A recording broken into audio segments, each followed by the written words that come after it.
I'm not getting it. Oh, it's now available. Fine. But anyways, 111. Oh, it's fine. Well, anyways, I will just repeat myself, but in a bit like shorter fashion. Those who want it for actually on the stream, I think. But anyways, so multiple things are coming up. One of those is the ability to utilize multiple mechanisms as part of the single Unreal Engine's world. Basically, to be able to transition subjects and subjectives between different mechanisms. This should allow like to be able to partition your mechanism and mechanics types or categories between different worlds. Perhaps some UI stuff, some meta game stuff, and some actual gameplay stuff. Another thing is that we will be going with absolutely thread safe functionality. So as long as the worlds and as long as the mechanisms within worlds are actually separated, so the entities are separated by the corresponding mechanisms, you should be able to multi-thread them, so use them in a completely different threading scope, and that's obviously a nice thing to have. And another thing is that we will be delivering an unreliable pushing of the traits. So for now, every pushing is basically made in a reliable traffic. That is fine for most case scenarios, but essentially in the modern days, networking capabilities, the unreliable UDP kind of traffic, it's quite stable actually and quite reliable while being very efficient and fast. So gotta be delivering this thing. It will only be like a flag, so the reliable traffic is all obviously by default is on. But if you want it unreliable, you just set it to false and then basically push the trait in an unreliable way. And yeah, and another thing obviously is that we will be trying at some point try to adapt the new mess since it's now out of the beta. That's because basically there can be some functionality that you're absolutely needing that's based on mass, maybe some marketplace plugin, maybe some third-party functionality, and we definitely want to support it. But again, I will repeat myself that we're not kind of really, we're still not absolutely sure if Epic Games is going to bet on the mass latch like we bet on Apparatus latch, so to be able to make it like really general purpose coding tool, implementation tool, like for every possible game design out there. If it's gonna be like that, then most certainly we will be implementing some kind of the breach, some kind of like adaptation for the mass to be able to operate on mass entities as straightforward as we now do it on our own entities, so subjects and subjectives. It's still doable. It's not, within the current apparatus design, it's even not that technically difficult, but the main kind of suspicion or the main kind of doubt is basically connected with how Epic Games would treat mass itself. So many people come here and join Apparatus community because the mass is actually lacking for them. so they want more. So as I've said before, it's kind of advertising the apparatus in a bit like indirect way. So apparatus is a bit more complex and more versatile, obviously, and mass is basically built in, so people are able to test some ECS concepts in mass first, and then if they actually want more, they come for apparatus. So it's actually like fine with within ourselves in terms of. I'm not sure the mic is actually like performing well. Why is it so difficult? Oh wow, now it's a lot better. So in terms of like business point of view, it's not really. It's still kind of obviously rival in terms of being able to get some sort of ECS functionality out of the box. But still, if the scope is quite narrow, it's not really inserting sticks in our wheels, so to say.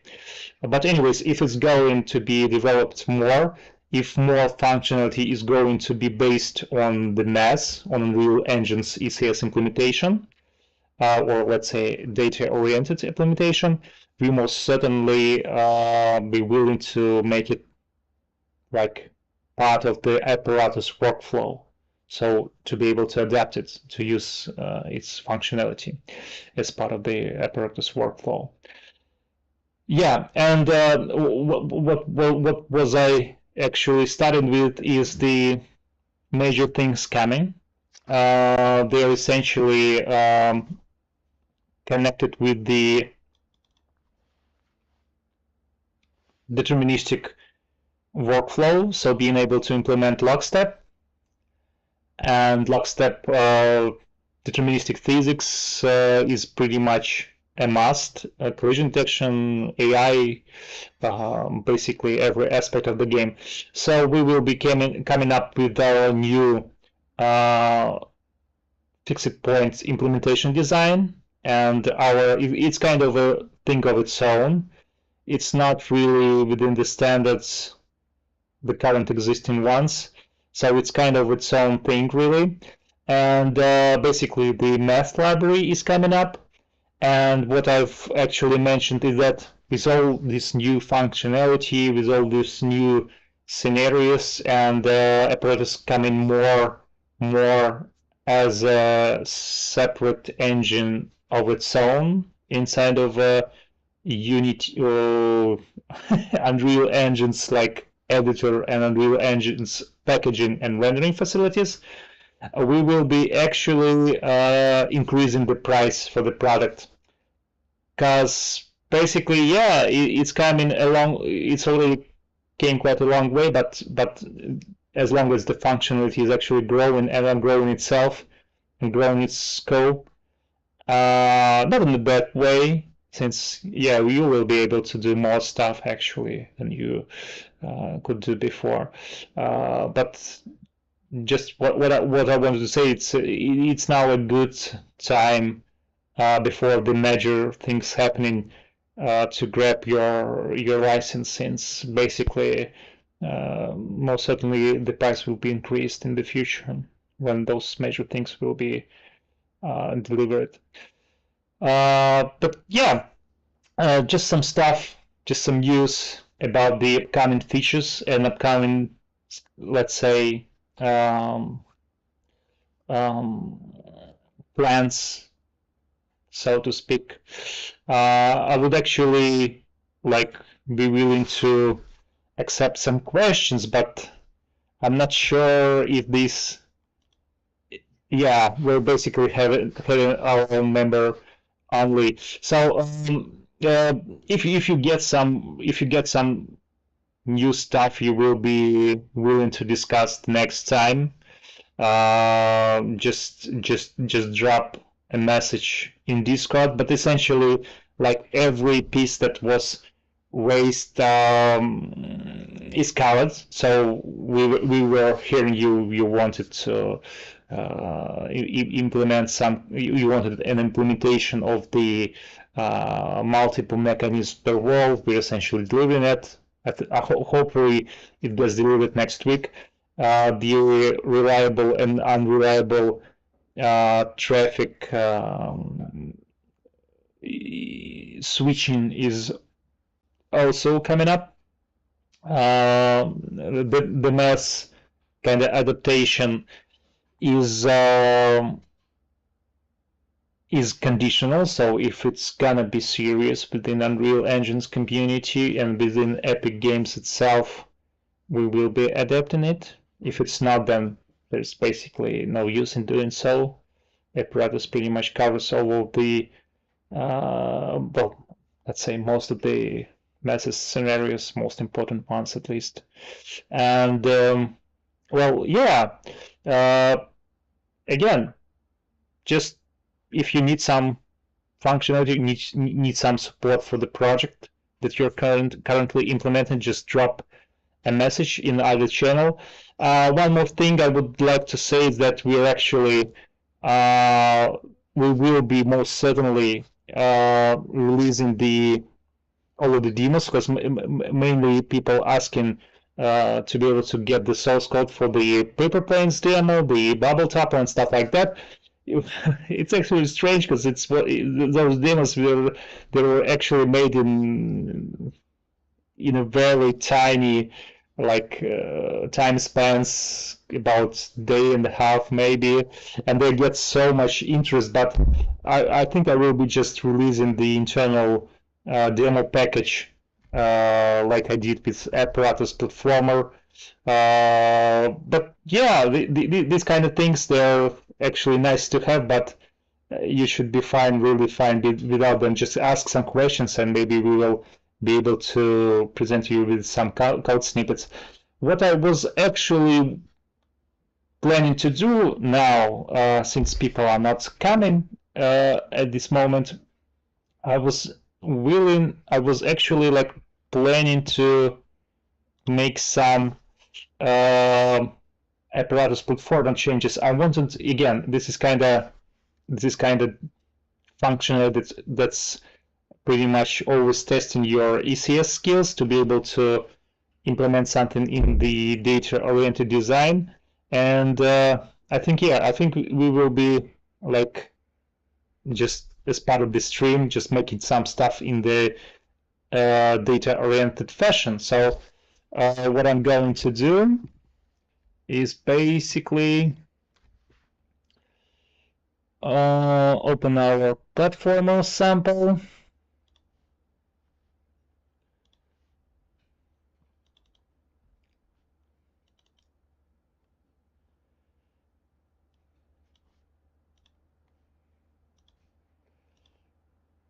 Well, basically what I wanted to do is that all of the platforms are currently like static in this one. It's not really important here.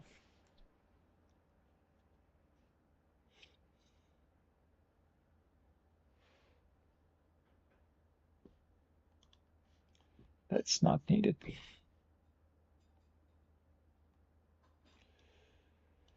What we could be implemented in some kind of new mechanic, again, just for the sake of this stream being actually useful for you guys. So what I wanted to do essentially is, this is version 4.27 still. Yeah, this is our platformer demo. It's all the same. It's all the same. One actual mechanic that's been used in platformers since like very distant times is the platform being able to move, right? So let's just create this kind of mechanic, how it's done in Apparatus. I will be going with blueprints, obviously. The demo itself is blueprint based, but maybe it's gonna be useful for some. I'm sure it's quite... So I don't even remember how I did this thing, but anyways. So yeah, what we will be creating, the first thing, the actual like data that's needed. So the components and in Apparatus are called details and traits. Essentially, the traits are more low level than the details. The details are essentially Unreal Engine's U objects. The traits are U structs or structs. They can be obviously C++ based and blueprint based. But what I wanted to do here is just to create a new kind of trait that's gonna be called, well, I usually, when I give like test tasks, I call it elevator. So we'll be calling this elevator. I can just basically clone the existing detail. So for example, that's something like jumping. Is it based on time D? Right. So something is timed. This is timed as well. So this will be cycling. Let's just duplicate this thing and call it, maybe call it elevating, or well, moving is not exactly that. So it should be patrolling between 2 points. That's pretty major thing. Maybe call it patrolling then. Let's call it like that, right?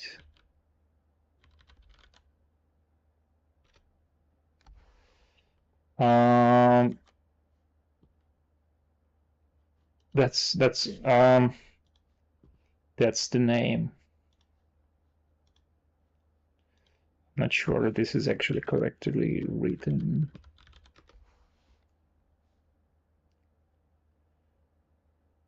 Yeah, that's fine. So this is still like time based. So this is based on time variable that's gonna be incremented as part of the main mechanic. But this should have some more fields in it. This is data only, so only default values shown. Now we need a blueprint. We need a major one. So we basically need like 2, or maybe we can actually like call it offset. So the platform, the moving platform, should be cycling between 2 points. But would it be actually like better? Well, let's call it just like maybe some other points are needed. Well, again, can be done in multiple ways, but let's say that's called points. That will be called points. This should be visible out there. It should be a vector, so it's a 3D point. And we will be cycling among those. So let's actually make those an array. Yeah, that's fine. And let's actually make this platform the moving one.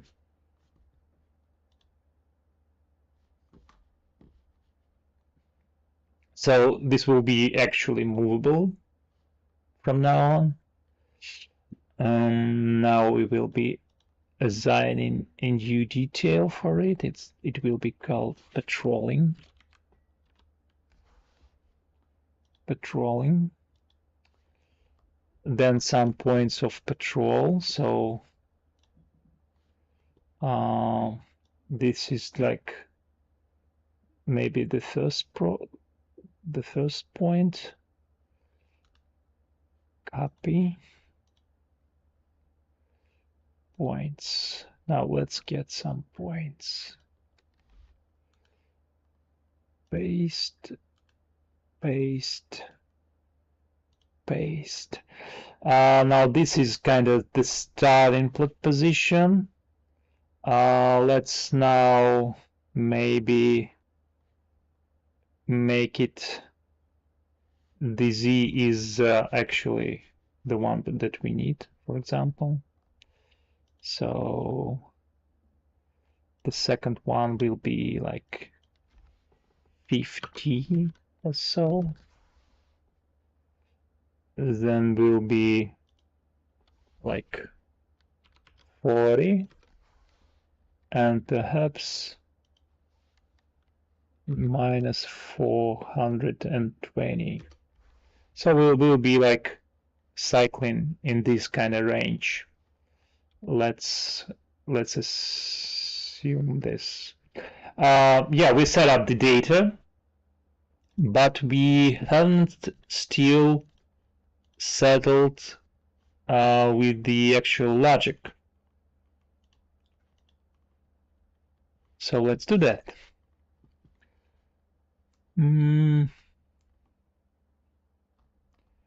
There is the main mechanism. It's called, where is it?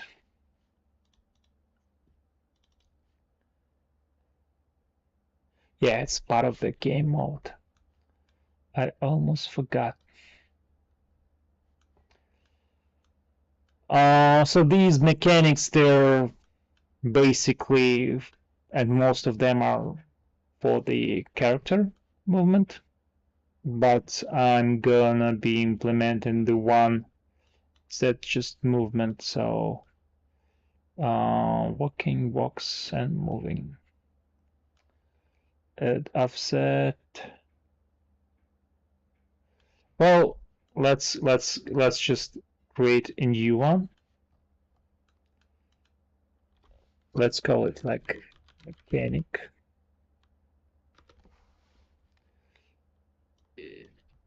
And okay,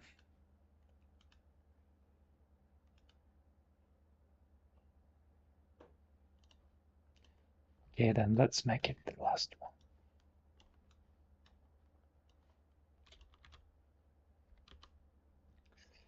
It will be called patrolling.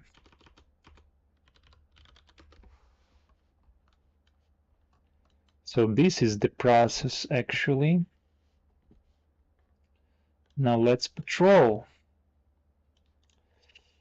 And obviously it will be operating on the patrolling details. So gotta be adding this one here. Patrolling. Right.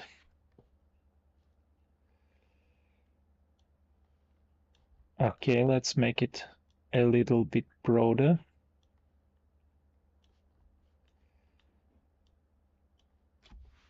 Now the actual logic. So I think we'll be needing some more stuff here. I think it needs to be called something like well, time, it's gonna be when, yeah, we need some kind of duration in the data. So this is patrolling. We need the duration of the patrolling. It's just a float, really. No arrays whatsoever. And the default value may actually be like 5 seconds, for example. So this floor here, it should be patrolling in some kind of like maybe 3 seconds period here. So it should cycle all of the points in 3 seconds. And then it should reset, essentially it should reset its time mark. So let's do that. Let's do that. This one is needed here. It's essentially the delta seconds period. So this is this thing. It's just a shortcut, really. The steady mechanic, while operating, it should essentially cycle. So let's go with the operate node. And well, essentially we will be needing to set the position here, but let's just start with the presentation. Well, of course, we can go by iteration, so we will be just setting the actor's location. Get actor from the subjective. It's pretty straightforward here. Getting an actor.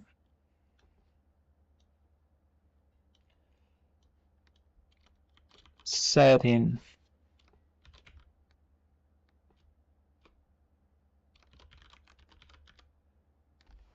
an actor's location.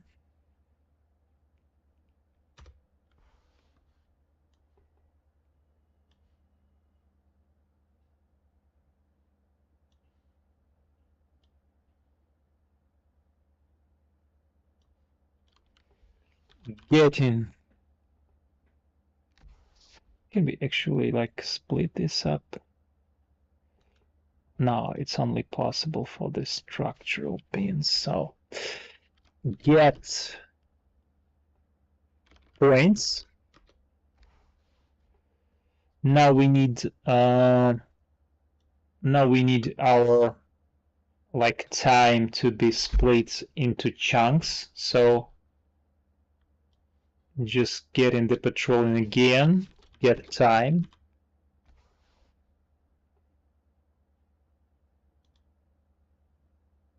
Get the time of this patrolling facility. Now we need the time to be essentially divided between points. So we basically need an F mode, I think, right? The reminder, count length, right? So we need to be dividing this thing. And how would you do it in a better fashion? So, for example, you have some segments here. Well, I think I can just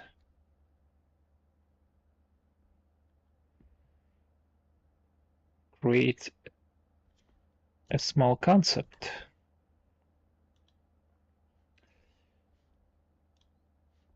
So these are our points, for example. And we need to be cycling among them.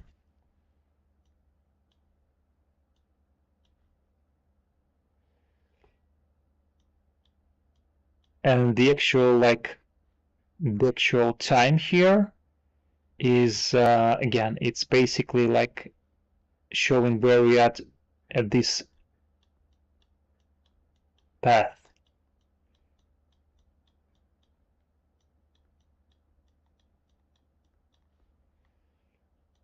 So 3 points,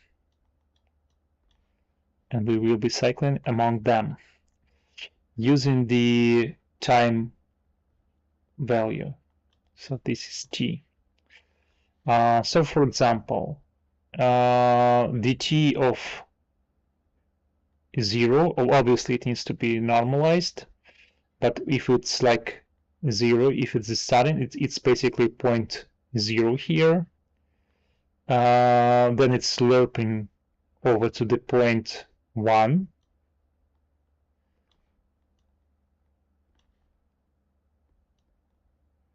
When it's about like 0.33, then it's like 0.666. It's at this point, so it's like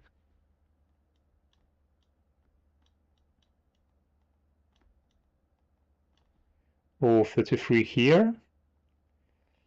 It's 0.66 here. It's we need more of that. So it needs to be like, damn, what am I writing? Obviously, right? 0.33 here. 0.66 here. And again, it's gonna be 1 here, and it's basically like should be cycling. So first thing is we just need to normalize the time, and it's pretty easy really. So we're gonna be dividing the time by duration.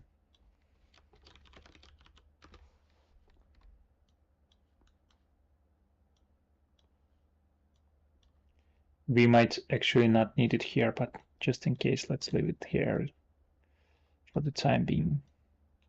So this is normalized time. So the current time, it's basically like counting seconds here. It's all over the place, and we need to be able to get it from 0 to 1, and that's what we're getting here. So we are dividing the current time by the whole duration of this process of cycling. And this value is actually larger or equal to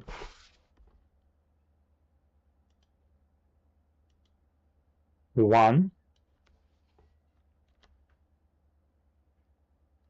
Is there some kind of cycling implemented already? Like, how do you call it? Loop, or maybe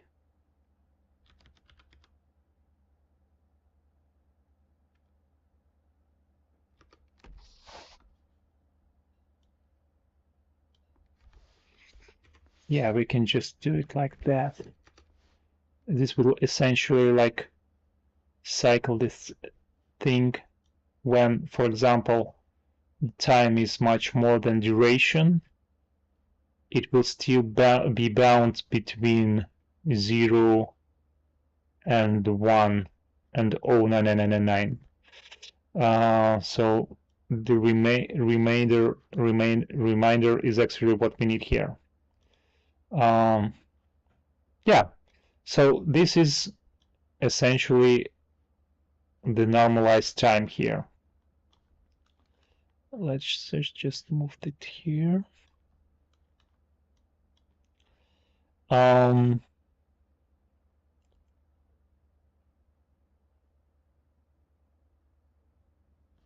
really? Wait a minute, that's strange. Let's damn it.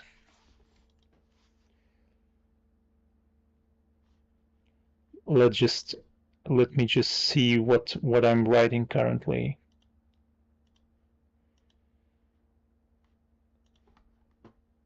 Mm-hmm.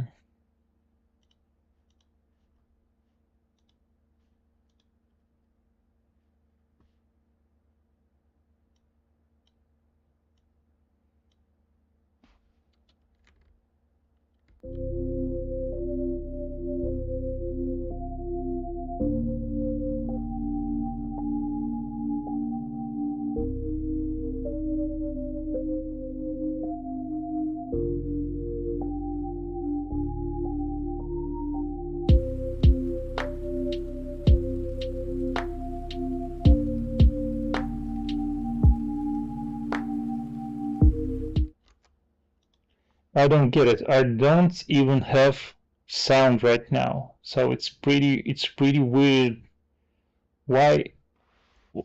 Judging by the OBS, it should be right. It should be fine. What's wrong? So many tools.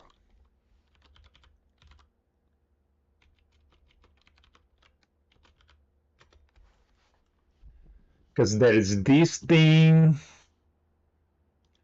and there is that thing, and it now wants to update maybe. It always wants to update.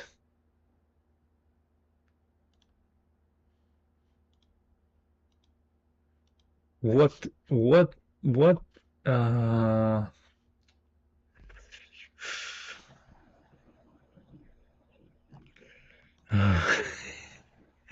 that's really cumbersome. But anyways, so it's like echoing, right?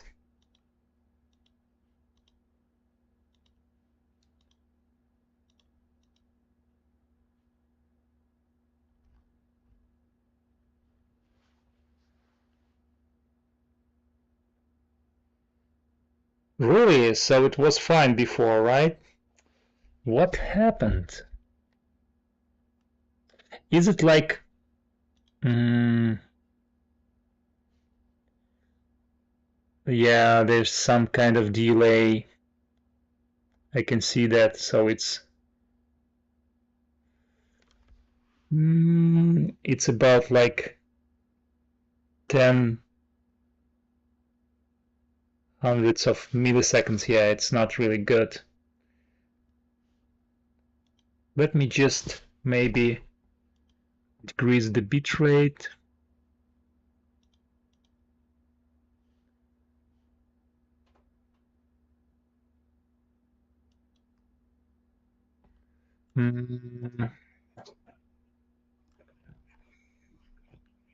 One second.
I need to be able to switch the thing off.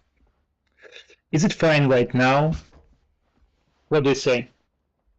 Is it fine right now? The problem is that for some reason unknown, it's actually like lagging in terms of speed of traffic. So it's essentially like in reds for the traffic for myself, but I'm quite sure it should be like in terms of channel, it's broad enough to pull out this 10 megabytes, right? Megabits. Oh,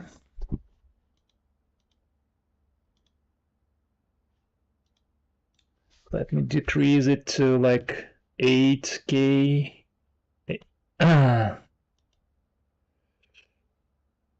Yeah, it should be fine right now. Yeah, it should be. Is it better? Is it now better?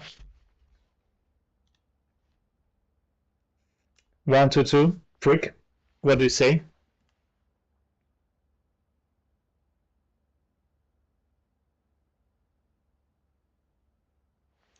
It's canny, right? Woo-hoo-hoo!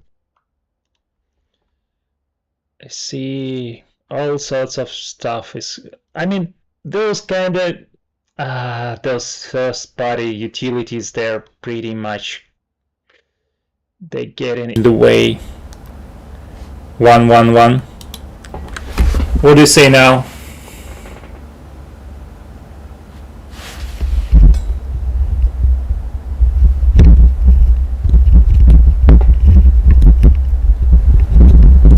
I think uh, I think that microphone. Right. So, is it better right now? Or is it worse? Come on, need your help, freak.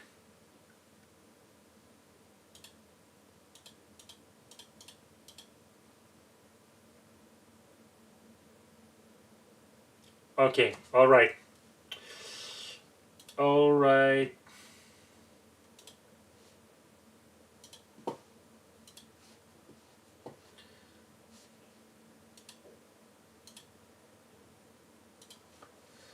Alright now.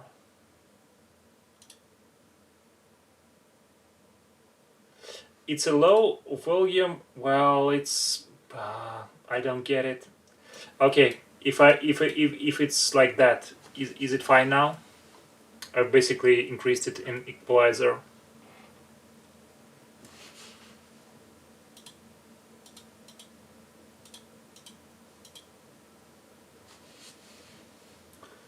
Is it fine,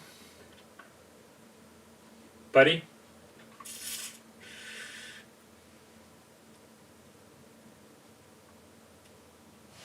Okay, not okay. Yeah.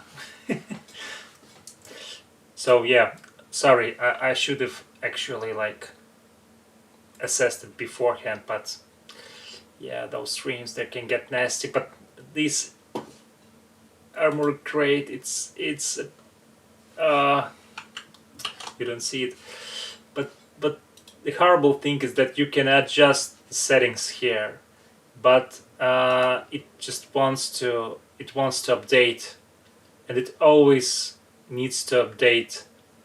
And when you're actually updating it, you have to restart the whole thing, and I just don't want um, to screw up the stream. Why do they do this software? You know, you should be able to like do some stuff here, even if you don't want to update. That's horrible. That's really horrible. Anyways, let's just continue with their stuff.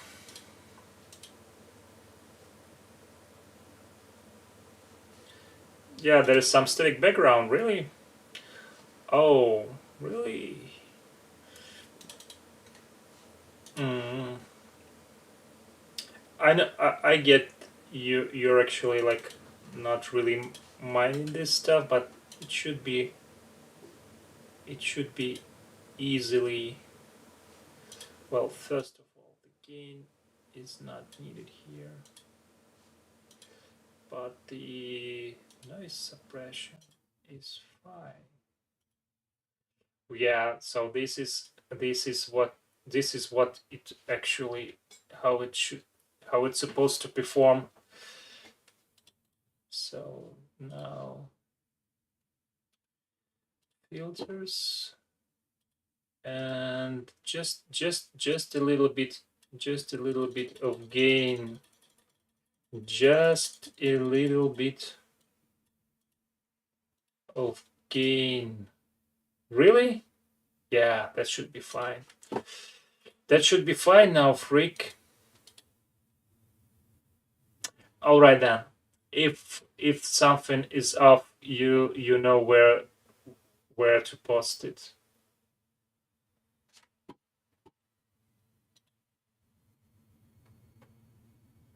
Mm-hmm. All right then. Yeah, this is fine here. This is fine. So let's kick it. No, yeah, very good. All right then. I think I will just ditch the armory. I mean the SS's own noise suppression for good. So it's really getting in the way. Um, no, you just did great, freak. You don't need to be sorry for interrupting. You really fixed this for us. But yeah, so again, we should be like cycling between these 3 points, right? And we already plotted our plan within here, so we get like, what's that? Oh no, that's the update process. Uh, oh really? Oh really? Yeah. So at point of time at 0, it should be on the first point, then second one, the third one, and etc. Right? So we basically need to find out the range of points that we're currently lerping between, and it should be pretty easy. So let's just get back to that. So the return value is in integer. It's basically like a sector. So for this first range, like from 0 to 0.33, it will actually be 0. So it's sector 0. From the 0.1 to 0.2, it will essentially be sector 1. And from 0.2 to 0.0 again, it should be essentially 2. So now we get 0, 1, 2, and it should be like show us here. This thing should be 0, 1, 2. It can get like further, but we still need to clamp it a bit. So it's modulo. It's modulo here, and it should be like that. Now we get the sector numbers. This module is basically cycling it. So when it will be coming here, it will become free, but it will be moduled by 3. The number of points here, it's 3, and it will be essentially 0. So it will be looping. So this thing here, the main reminder, it's looping all over the fractional path, and this thing right here, it's looping over the integral part. So it's the number of the sector, and if we get this sector, we can get the points now. The points of the sector.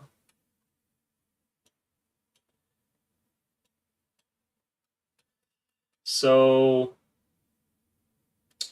yeah, we get the points here, Now we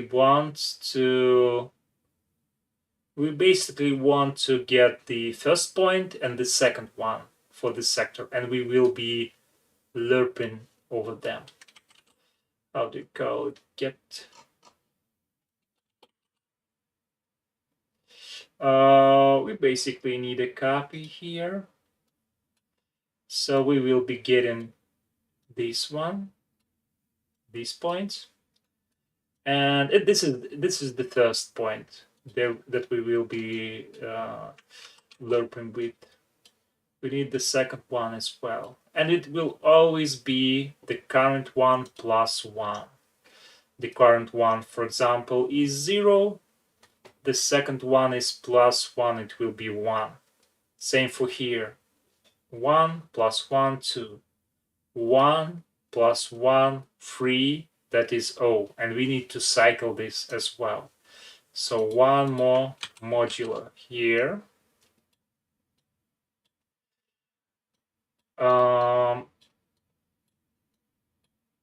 One more module here.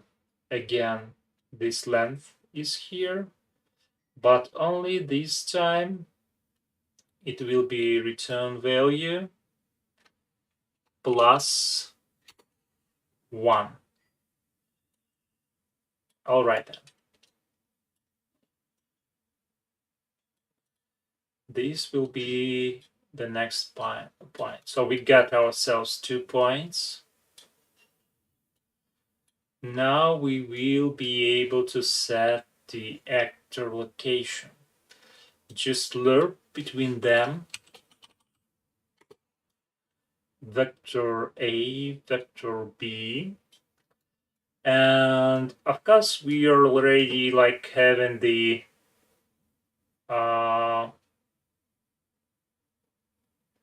divisor is, wait a minute. So it's 1.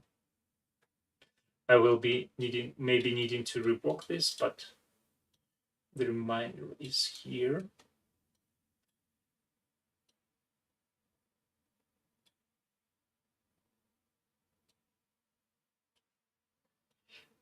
Yeah, this is actually fine, and it is like the main paradigm of cycling. But let's just recapture that. So this is time by duration. It gives us the normalized time. The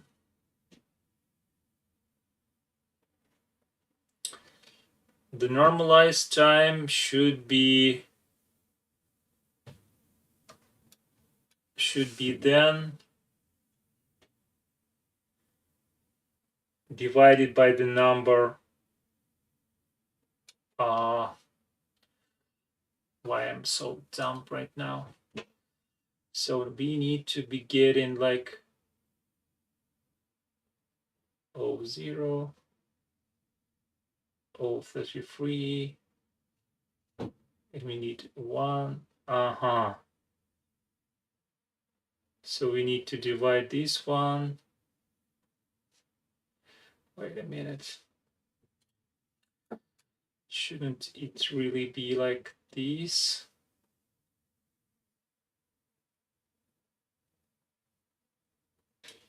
No, it should be divided by sectors really. So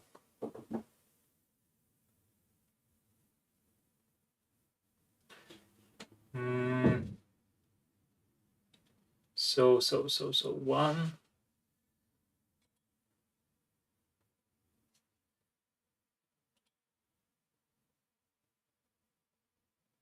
Should be 1 here. Yeah, it should be 1 here, all here, and then the fractional part. So this one, they're actually not needed really.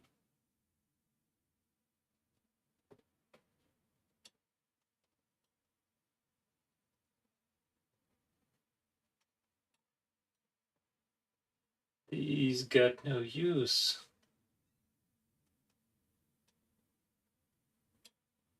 We need the time.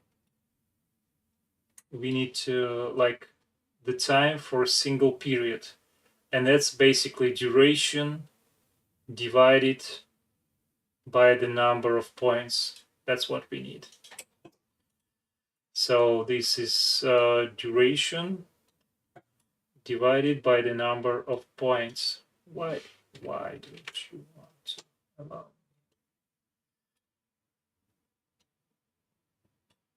Oh, really? To dump.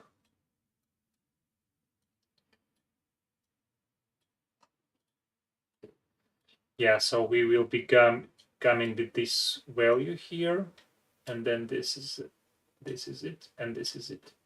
Yeah, that's more like it. You know, I just could run the thing and start debugging it for the problem, but I'm pretty sure I can rationalize it beforehand. So let's resume again. This thing is our actual unscaled time. Basically the time, the lifetime of this exact platform. And this can go as far as infinity, really. So every second it will, and every like tiny bit of time it gets incremented. It gets incremented as part of this exact mechanic. The whole purpose of it is just to increment the time in the timed classes of details, and our patrolling is essentially such a detail. It's basically it's based on the time detail. So yeah, it's just incrementing the time, and it goes to like infinity. But what we need is we need the number, the ID, let's call it like that, of this sector here. I mean the points in between, right? Each one is actually like a segment, a sector, a segment. It's better to call it a segment, really. And that's what actually is done by this thing. So the division, whole, and remainder, it's basically such a node that returns a fractional part. So it's 033, 099, etc. And the integral part, so it's 1, 2, 3. So this one is actually the number of sector. So it's either 0, 1, 2,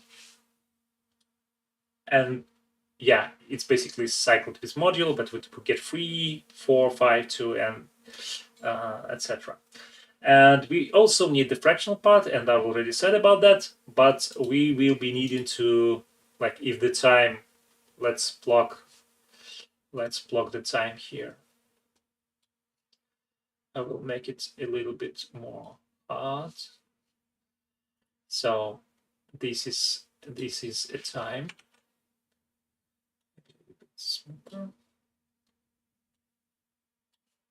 So this is, for example, a time here. And this is actually like flowing all over our curve, right? So it's going here, here, here, ticking, ticking, ticking, ticking, ticking, ticking, ticking, ticking, ticking, ticking. And what we need essentially is some kind of slice of time that's needed per each segment. So this is kind of thing that we will be dividing by. And that is essentially, like by design, is the total like number of points. I mean, the duration by the total number of points divided by the total number of points. So per each segment, per each point, we need a certain amount of time. And it's basically this thing right here. It's basically duration divided by the number of points, and it will get us the time needed per each segment, right? Yeah, and that's basically it. It should be working just fine right now. So let's test it finally, shall we?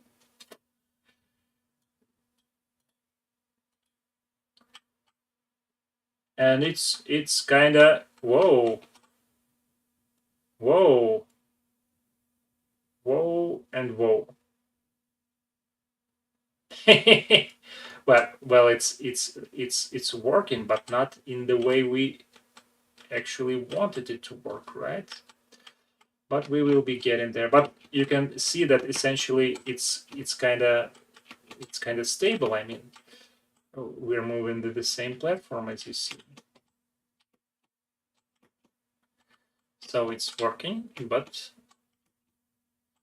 we need to be implemented it more. Just for the sake of this experiment, let's broaden up the actual range of the movement. So for example, it will be not 50, but perhaps let's call it 100, and let's call it 480.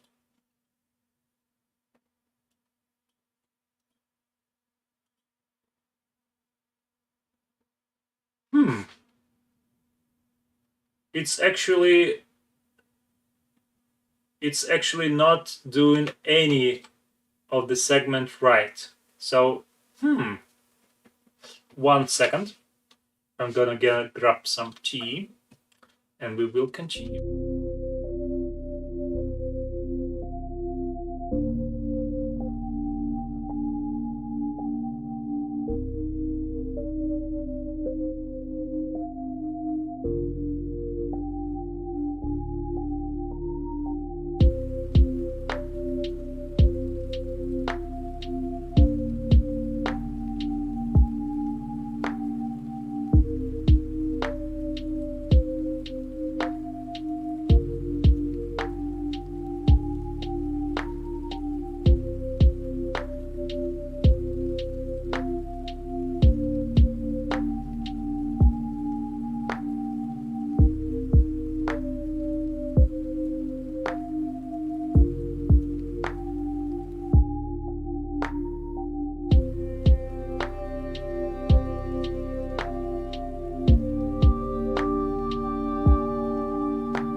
So this is quite interesting, isn't it?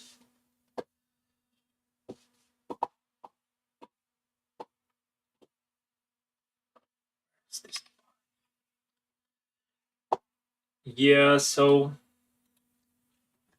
ah,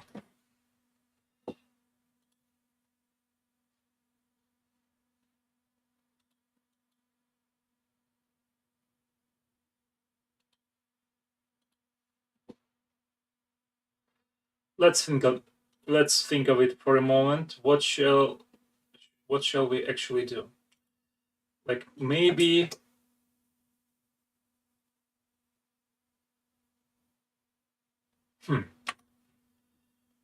it sure is moving, but in the incorrect way. So this should be really fine.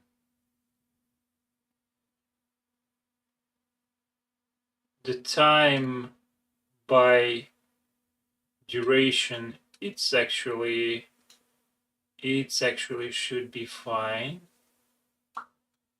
The two of these, so the one, maybe just try to swap those just for the sake of experiment. Let's do it.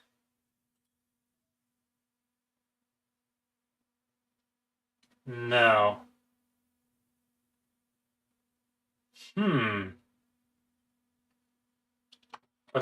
I actually wonder what's happening.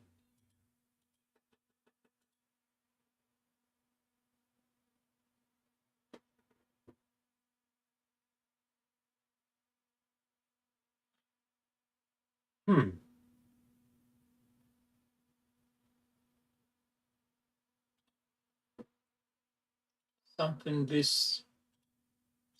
is with the segments.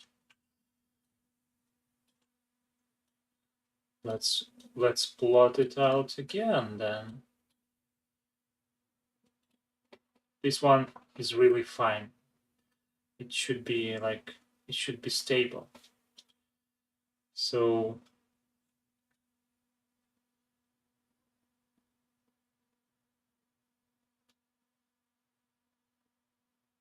maybe length plus 1.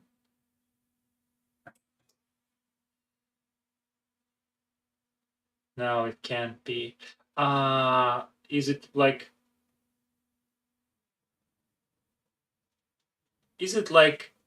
one based indexing or zero based indexing within Unreal Engine's array?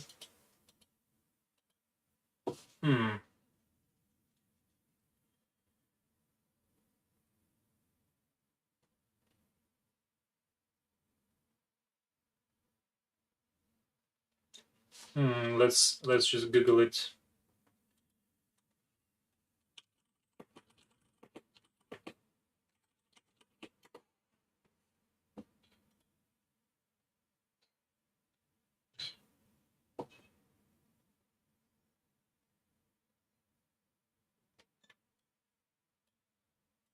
No, it's an index based, so it should be zero based. Otherwise, I think it would actually like halt the execution with an error.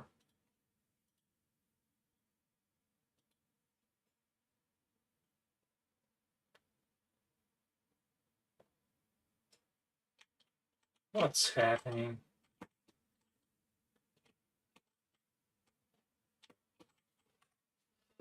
Yeah, that's LOL. So.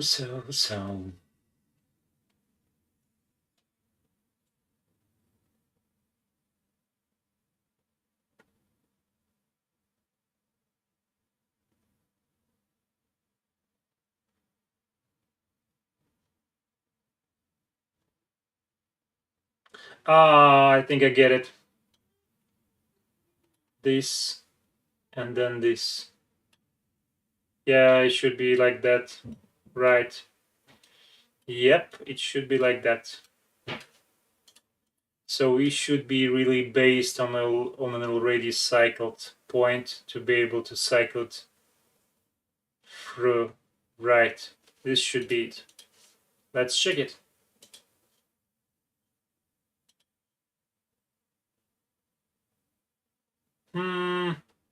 Well, it's kind of better. But why does it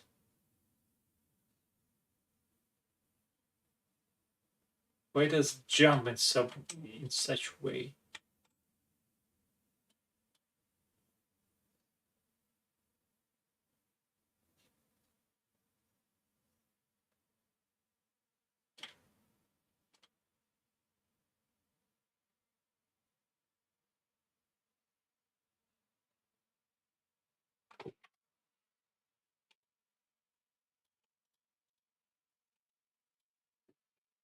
Mm.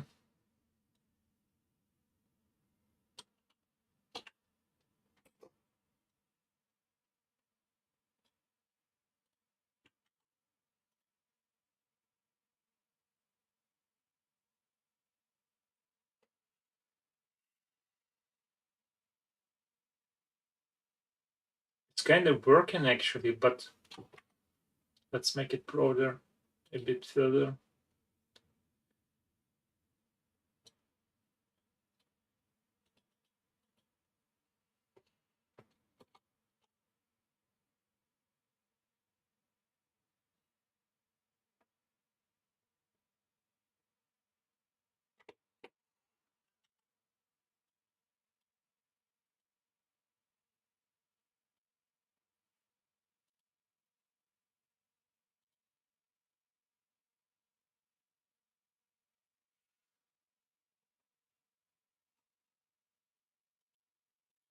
I need those icons be a little bit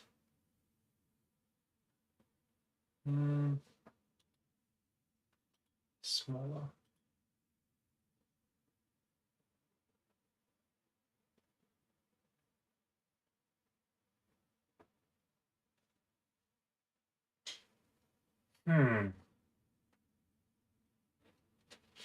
Those are really kind of strange. They go.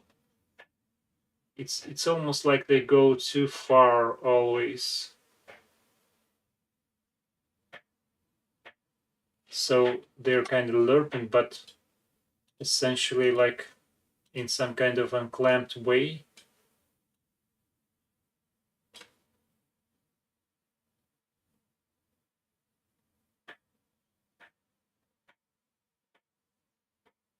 That's strange.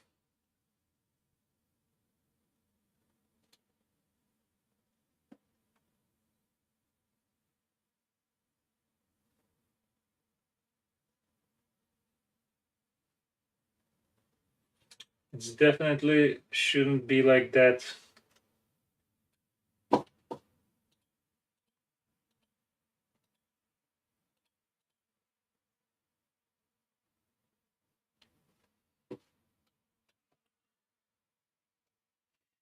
So it's the current point plus the next one.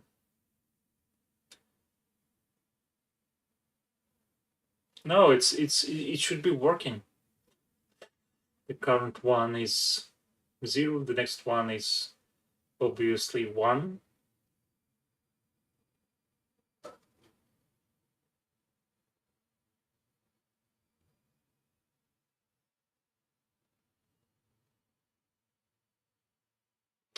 No, you know, if I actually plus 1 it after the module, it can get out of the range because it's basically like there are 3 points obviously, and this thing should return them.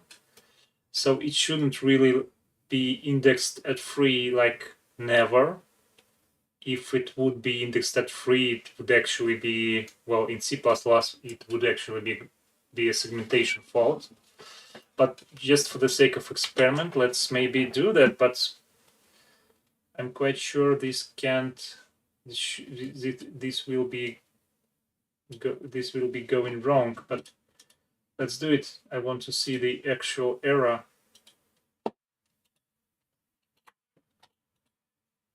Yeah, index free at rate of points. It's something more it's something more nasty than this, and I'm not exactly sure that this is actually a working example. I'm quite sure it is.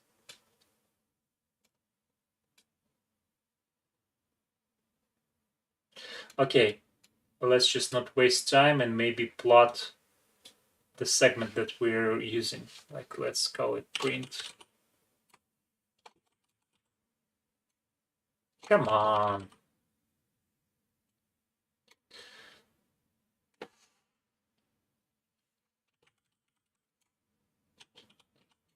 How do we call it?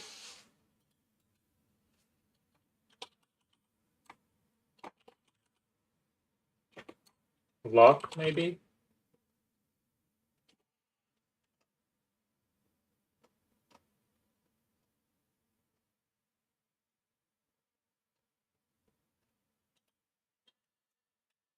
Yeah, so let's just output the current segment. It should be 012, 012, 012. Only like that. And maybe we should just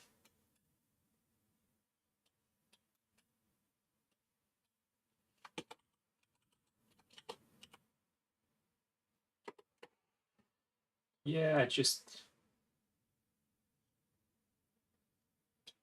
debug the point that we are currently trying to reach. It should be fine. It should really be fine.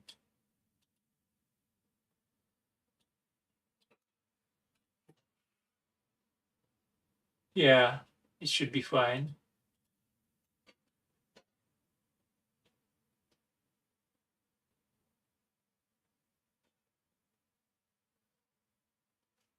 Let's go.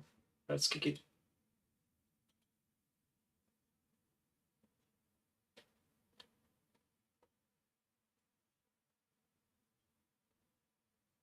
For what?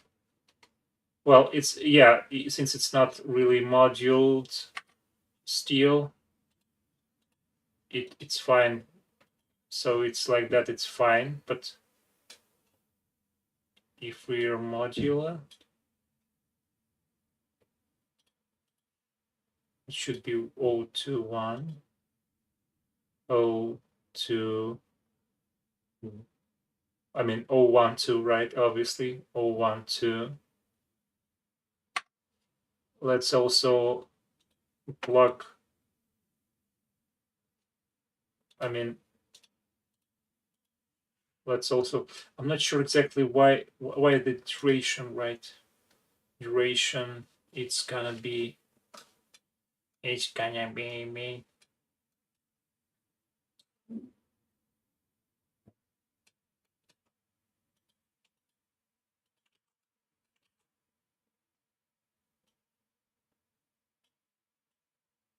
Obviously, need a steady tick here. So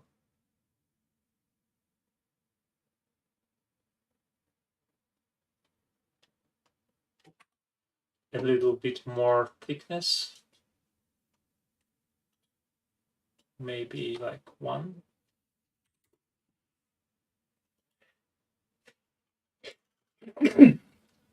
Sorry. Maybe about 5. Let's just try to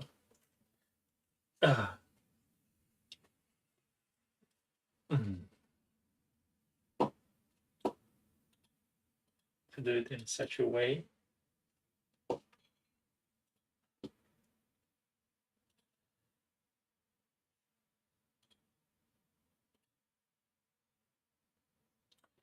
Too small.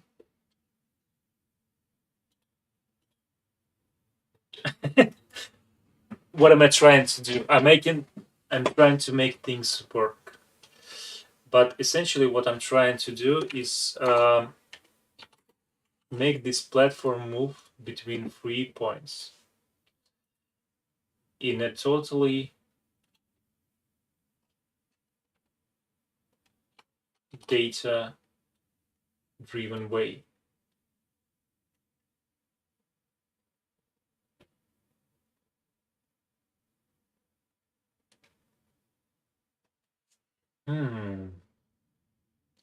No, it's actually fine. The logic is fine. Something else is off.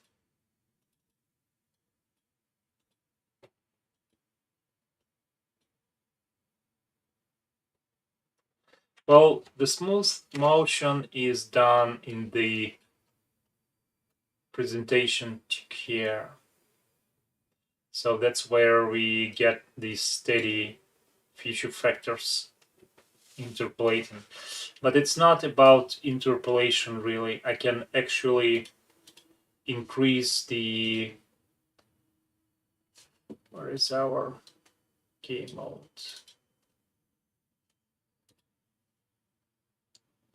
I can actually increase the or decrease the time span here. So it will be now 60 FPS and everything will be like more smoothly lit.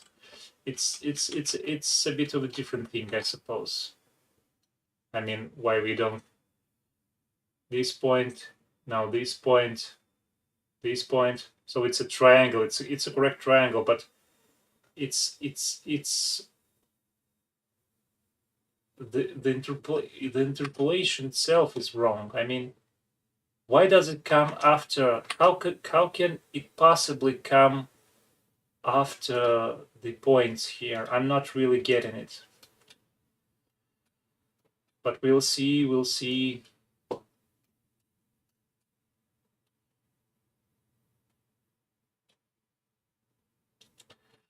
What the hell? What's why does it? Okay. No, I'm quite stubborn, you know. So we should be missing that. So this is the first point, and this is the second one.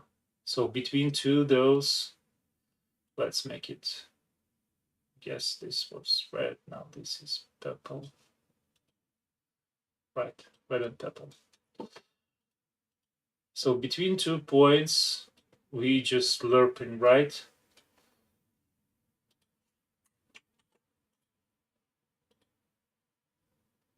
Oh, 0, 1, 2.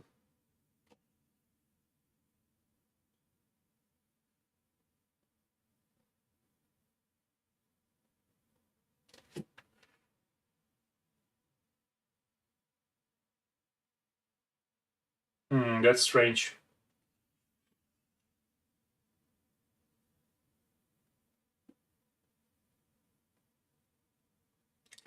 It can't actually be more than 1 by design, since the reminder here, it's actually like it should be guaranteeing this one.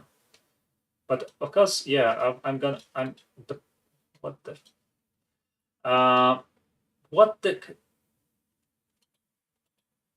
what's wrong? Oh crap! Sorry.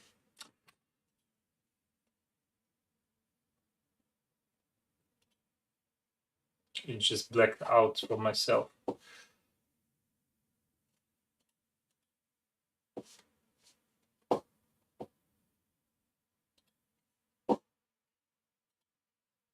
Oh, really? So you don't see it? Okay, that's nice.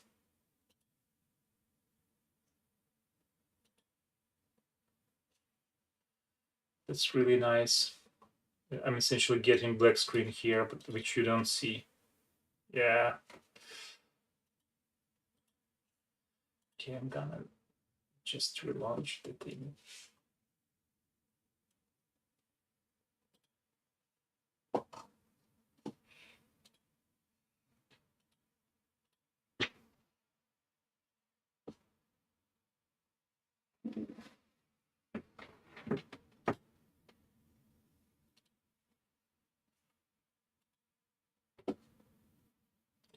Don't you worry, we will be getting through this. It's nothing particular, really. Nothing to worry about. So let's call this to like pinkish, and this one, I mean bluish, okay, and this one is the greenish. and this will actually be the fractional part. I mean the reminder that's going into the alpha for the lerping. And if this one is actually like more than one at some point, it would essentially mean that something is broken within the engine, obviously. Oh, what? What?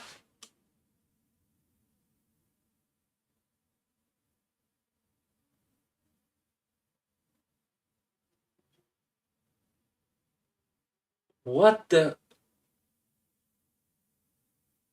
How can this even be?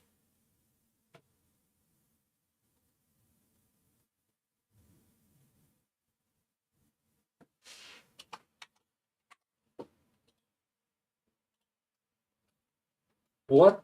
What?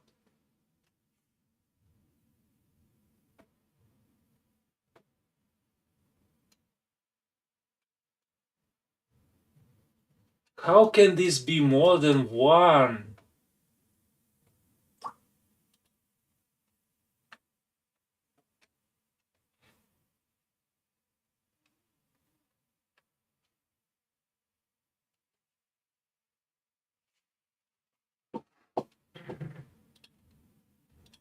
How can this be more than what?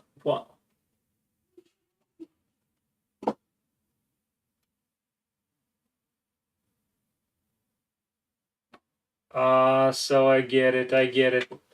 It's not F mod. It's something. What?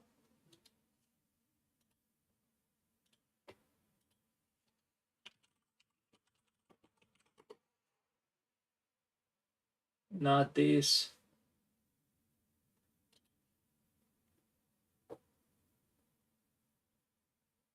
I need this thing.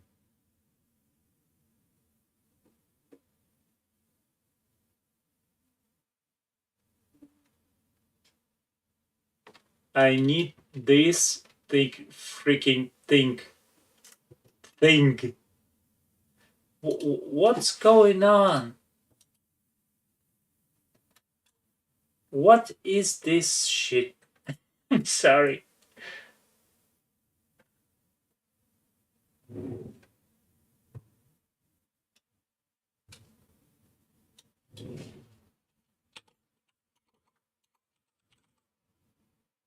I don't get it.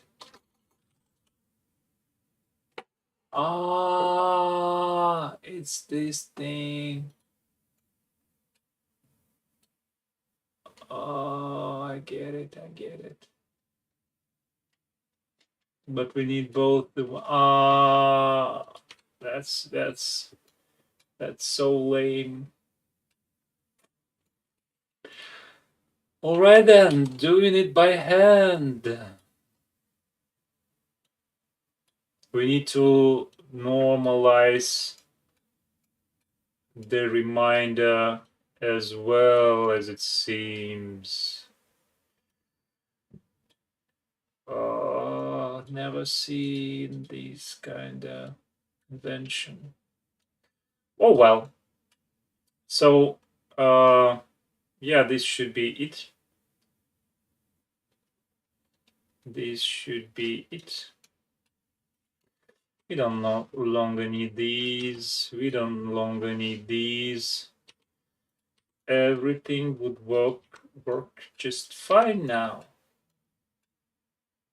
Yeah, it really would.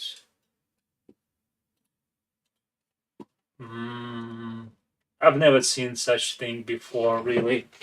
That any kind of engine would do it like Unreal does, but it's kind of like that.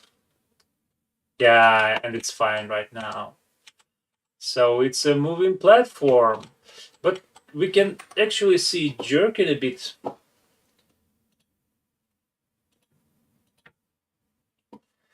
We can actually see it's jerking a bit, but uh, we will settle this up as well. Nothing to worry about again. Damn, I've never seen such convention that the reminder is actually not normalized. It's pretty weird. I think it's the first time I've ever seen this convention. Yeah, so this is our platform. Moves. Okay. And now back to this thing. Let's again make it 30 frames per second. So it will be more jerky now. I mean the platform, because it's not using our steady ticking facility. It should be working fine still, right? Should be still working fine. We can use it, we can jump on this thing. So much time wasted, man. The logic was fine. I was sure it was fine. But the reminder, it was not actually bound between O and 0, like O and 1, like in modular operators. I mean, Fmod, stuff like that. But yeah, pretty nasty. So yeah, it's a bit jerky right now, and we will gonna be dealing with that now. And we will already have the jerkiness elimination mechanic here. Uh, so the steady ticking, L of Curtis, I'd say, I think I pronounce your nickname right. I'll just call you L if you don't mind. So the steady ticking is actually quite an important thing if you want to implement some high standard um, like production wise game logic. So basically, as a status quo, most of the things are usually done in the normal update. I mean, the ticking. And this ticking is basically presentation locked. So if, for example, you have some lagging GPU or other stuff, maybe some HGDs lagging or something else, I don't know, maybe some background process, it would actually like create a bigger time frame. I mean, the duration of the frame will increase, and the delta times would obviously increase as well. So the larger the delta time is, the more error you will be getting. I actually have an article right there. I'll just copy and paste here, but I will describe you in more detail still. So this is kind of unstable delta time. So now for the first thing, you actually have like really determined delta time, and then perhaps for some laggy frame, you will be getting a greater delta time, which will in turn result in a greater like error rate here.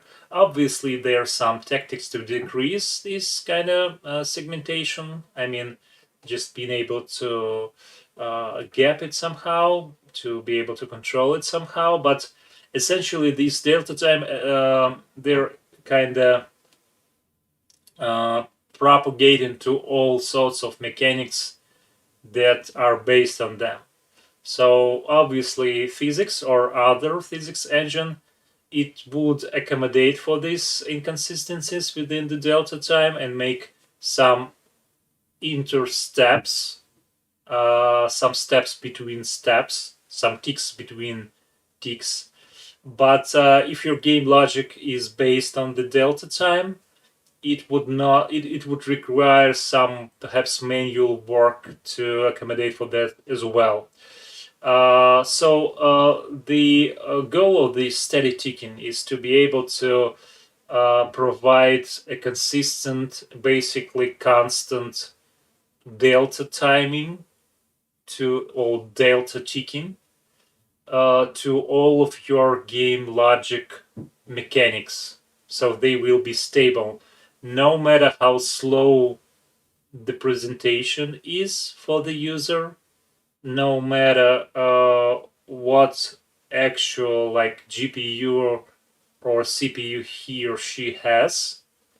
So it's essentially about making the gameplay logic as consistent as possible. So that's basically it.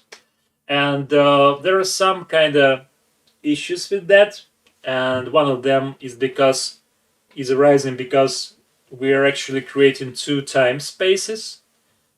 The one within the steady ticking, the consistent time space, and the one within the presentation or the visual time space, which is essentially provided or managed by Unreal Engine itself. And you somehow need to correlate those two. If those two are not correlating, so this is kind of steady ticking, they're basically like a heartbeat. I mean, like a tempo. And these are like inconsistencies between the visual ticks.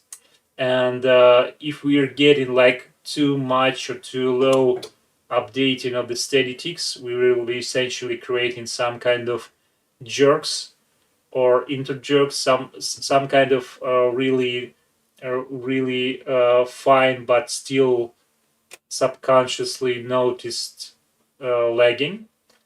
And if those are not dealt with, essentially you will be getting like on par, well, undermines experience, and that's why you will be also needing some kind of interpolation factors to be able to interpolate the steady ticking frames for the variable ticks, for the presentation ticks, and that's what essentially is provided by the presentation ticking node. So those are based on the steady ticks that already were solved, and for those that will be coming up next. So you will be, yeah. And the question from Al was, so it's like a fixed update, like in Unity, for example. Well, yeah, something like that. And the whole paradigm has actually was initially like prototyped or implemented in Unity when the task was essentially to provide consistent and deterministic gameplay logic, and obviously the choice was first about and was first kind of driven by the fixed update workflow, but Unity as well, it doesn't provide the interpolating factor, so you have to construct it on your own to either lerp or something like that, or otherwise you will get those micro lags. So you essentially get really no choice. You are either going to be implementing your mechanics or other logic inside of an unstable presentation tick. This, and just to make sure it's clear, the default ticking in Unreal Engine and perhaps the default update routines or messages within Unity Engine, they're actually presentation based. So those are always presentation ticks. And again, the larger your delta times, the more error you will be accumulating. And again, I'm not speaking about only physics, but also, like, for example, damage per second mechanics, something like that. And these errors, they kind of accumulate and can provide some really nasty artifacts. So you always kind of needed to assess that the time gap and time spans are consistent, and that's basically why you need steady ticking. And that's only part of the determinism that we are planning to provide, because I've started today with the news that perhaps L wasn't there yet, but we will be providing like math level determinism, like cross-platform and cross-device and cross-architecture determinism with our own implementation of the fixed points and the math that's related to fixed points. And this will actually come in bulk or in package with the current steady ticking facility and the upcoming deterministic math facility, and these two will be an essential part of the lockstep implementation of the like deterministic input only synchronizing networking solution. Yeah. So essentially what it does is basically, in this kind of scenario, it's basically grabbing the moving, and moving is basically like really really basic component. Let's just assess what it is.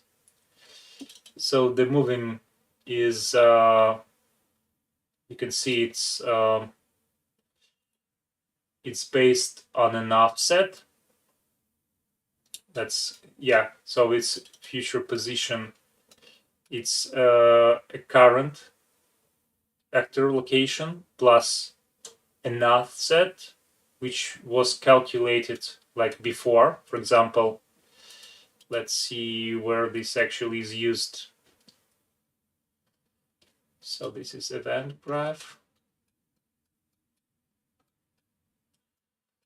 Let's say we have a falling, and when we actually set there is moving, and then we're actually like providing an offset here, so we're kind of calculating the next change for the entity, and it's it's essentially, and obviously a vector, so it's kind of accumulating those changes in this offset, and then when it applies this offset, it actually resets it, and the result is a smooth animation, smooth visual feedback.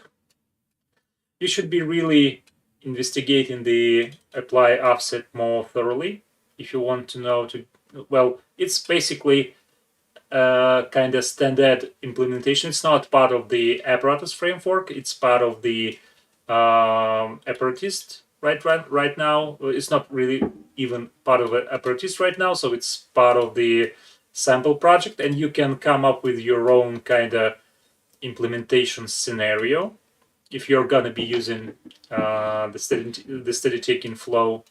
But it's essentially like lerping between the current position and the future position, which is based on the current location and an accumulated offset.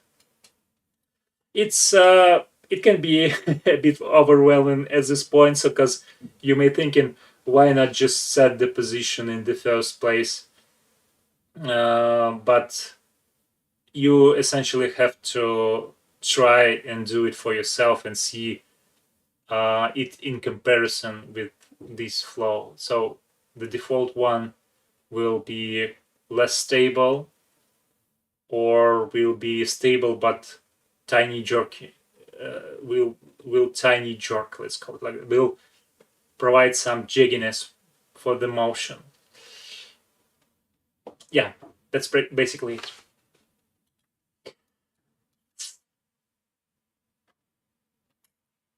So when we actually calculate, we're gonna adapt this thing for the for our patrolling stuff. And one more thing is that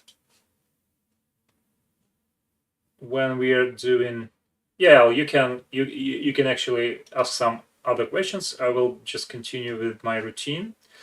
So patrolling, for example, we can actually provide some logic here. So patrolling essentially needs moving by default. So let's go on with the well, where are the events? No, I'm not needing this one.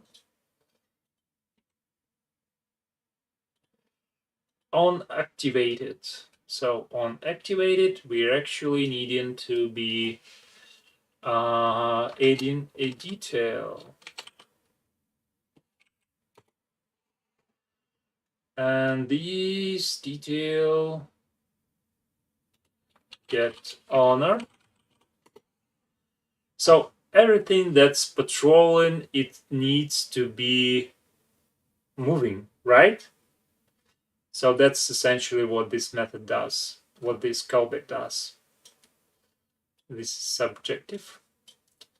And detail class is moving.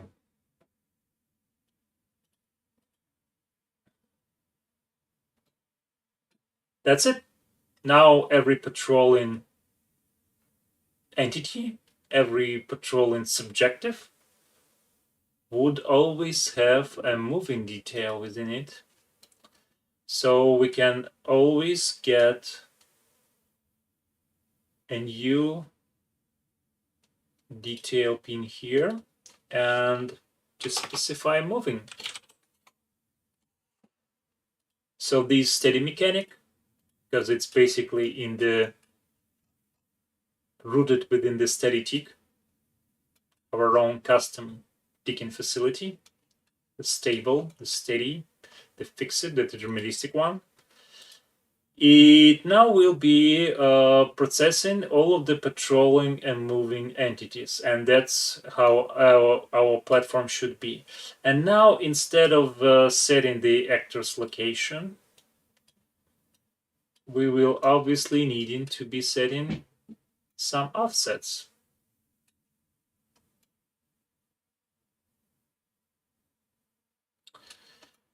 Falling.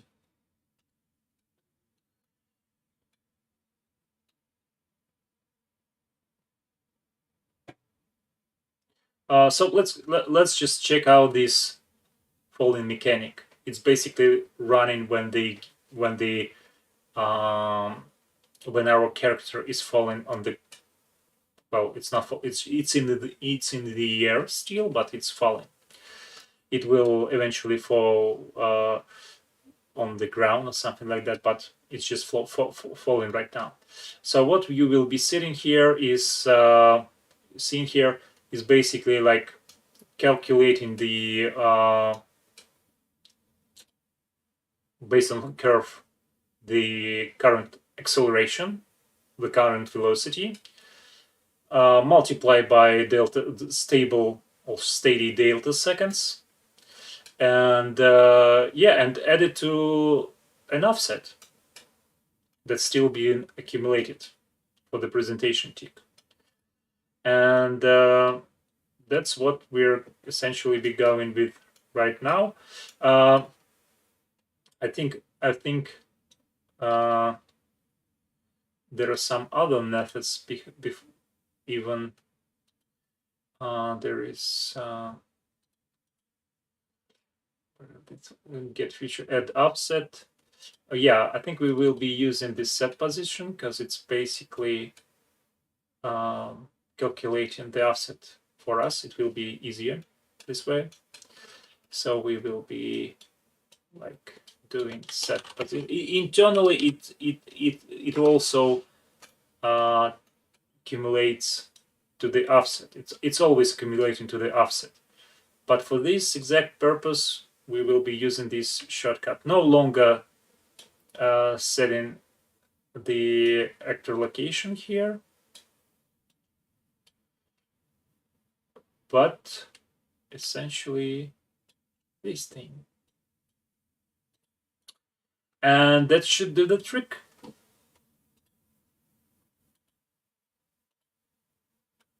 Yeah, it's now smooth. It's actually running at 30 FPS for the game logic, and it's not really, maybe not that real time, not that, let's call it, cyber sports ready frame rate, logical frame rate, but it's a good, it's good in terms of presentation. We can go and try to, for example,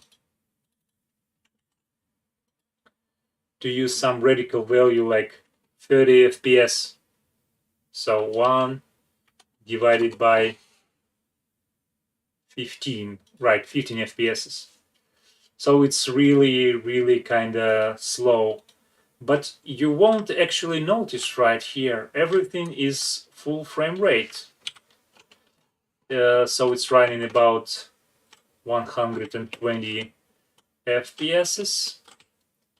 But the actual gameplay logic, the actual physics logic, it's running at 15 FPS here. Wow, really? Yeah. Of course, the input will have to be adjusted for this lag, but the input here, it's not really lagging since it's basically presentation based, and the change in potential for the next action can be applied right at the moment of the presentation tick, the input ticking. So it's still this kind of workflow. It still kind of provides for some like lag. Let's say it like that. It's kind of a negative point about this steady ticking, but this lag, it's not like, it's not true lag. So it's not a lag of action. It's a bit of a lag of the action being as rigid. How would you call it? How would you actually like? So, for example, if an input is breaking some of the currently present steady ticking phase, the future will still be changed, but it will be changed in a somewhat more, let's call it, springy way, with some kind of decay, something like that, some kind of amortization. I'm not sure if this is actually the correct term, but yeah. You usually won't be noticing it in such a game where, again, you're not really doing cybersport. But again, there are certain, like, there are multiple kind of perhaps gameplay styles even within the and gameplay paradigms even within the cybersport. So, for example, if you're playing StarCraft, you're getting like all sorts of the lag in the pretty standard lag. It's actually quite substantial there.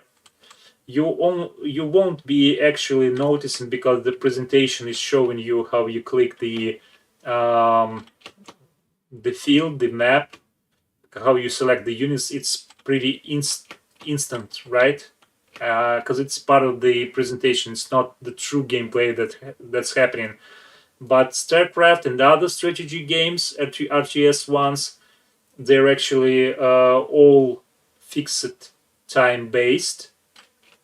So essentially, and they are lockstep. So the input, the user input has to be pushed to the server and then to all of the clients. So it's essentially there is lots of round tripping. There is round tripping out there. So the lag in the StarCraft and RTS games, it's quite substantial, really. But you're essentially not noticing it. If of course you're like doing the PUBG style. I'm not sure even if you're doing like Quake style FPS game. I think you're better off with the classical updates, and for that purpose, Apparatus provides as well. The default implementation for the networking is actually the classic ones. And you can actually see the lag here in the feed. So they are kind of swamped in the surface, right? So this is the lag for the mechanics. You can change the order to suppress that, but just to make sure you're aware. But for most games, like if we are talking about platformers, this you can just set it to about 60 or 30 even FPSs, and those are again those are not presentation ticks. Those are logical ticks, and those they won't degrade the actual like visual performance of the game. They will only make frame rate stable. So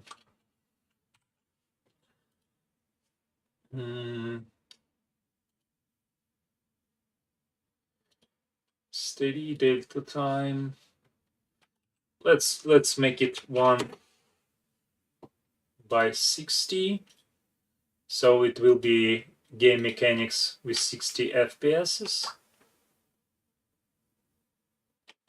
It's still kind of, you can see it's still kind of, for this tolerance, it will still like collide with the ground, right? But it's a lot better this way. But this is actually fixed by reordering of the mechanics. So the platformer movement, it should be before the stick into platform movement, and I will fix it right now. It's really easy to fix. It's not really a fix, it's basically being able to order your stuff correctly. So before the stick to platform, control, yeah, just insert it here.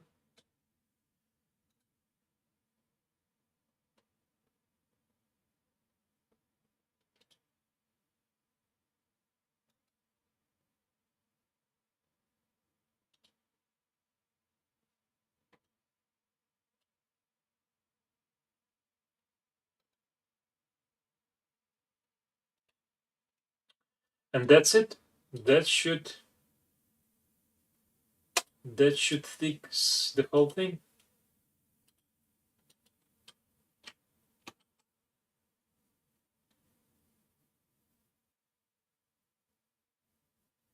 Oh, maybe there is some kind of visual presentation ticking issue here. We won't be solving it right now. But maybe something else is off here, not the order. But usually when you get some kind of inconsistencies between the interactions, it's only about the ordering. This can actually be coming from the other thing. But yeah, I will just return to the mechanism being at 30 FPS because it's a bit of a tolerable experience, and it still kind of demonstrates the whole purpose of the steady ticking. Yeah, so everything else is smooth here. We could go as far as actually I will certainly update the Apparatus platformer right now. So we'll be pushing those changes on the GitHub. So you will be able to maybe just make the floor. So it should be like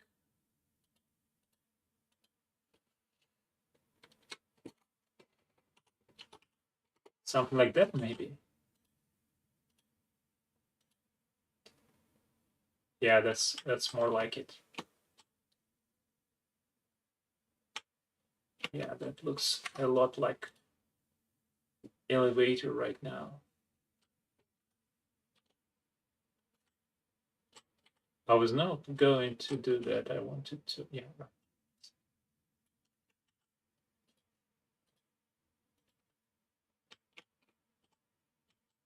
Yeah, more like it.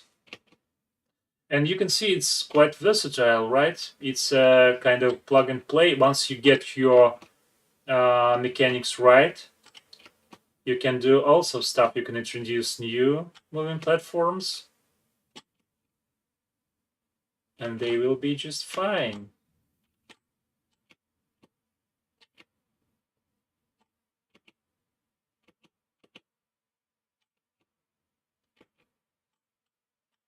This kind of jerky movement is actually by design, so it's snapping. You can see it's in some platformers, but it's not really a bug here. And you can adjust the tolerance for the platform being snapped on from the bottom. Not really a problem. Basically a feature, really.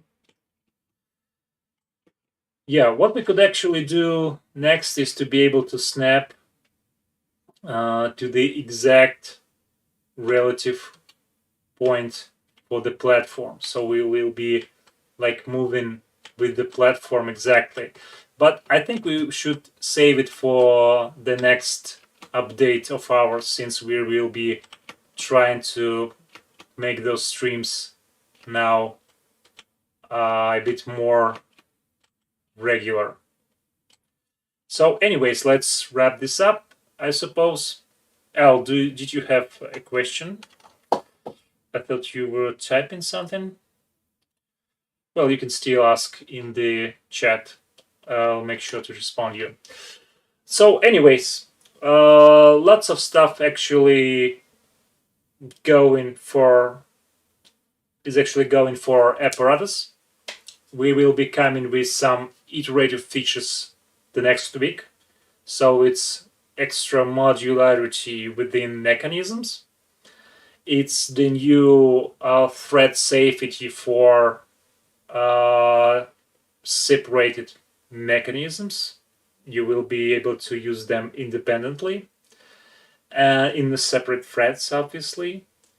It's the reliable and unreliable channel selection for the pushing trades traffic. Per push, obviously. And the more and more serious upcoming features are our official mathematics library that will be a part of the main Apparatus package. For the exact purpose of it, it's for deterministic math within our own fixed point implementation, and this is large. And after this major change, the pricing for the product will increase. So again, it's a good time to purchase the license right now. So see you next time. We will be again answering all of your questions. Not too many people were on the stream, but that's fine. We always have some things to implement, and I think if the situation happens again, we just continue on iterating this platformer demo, and maybe sometimes later we will be starting some kind of a C++ only project to be able to make it again in the Apparatus way. So yeah, stay tuned for the updates. I will be stay tuned for your questions. Don't ever hesitate in any queries. Yeah, El, I can see that, but if you're like joining our club, it's maybe a good time for this effort right now, because the pricing changes. Yeah. Again, it's coming out of this regional scope. It's adding like lots of functionality that's not really connected to the ECS in the first place, the determinism, the lockstep, stuff like that. And when we are building this thing larger, we obviously will charge more, and it's pretty much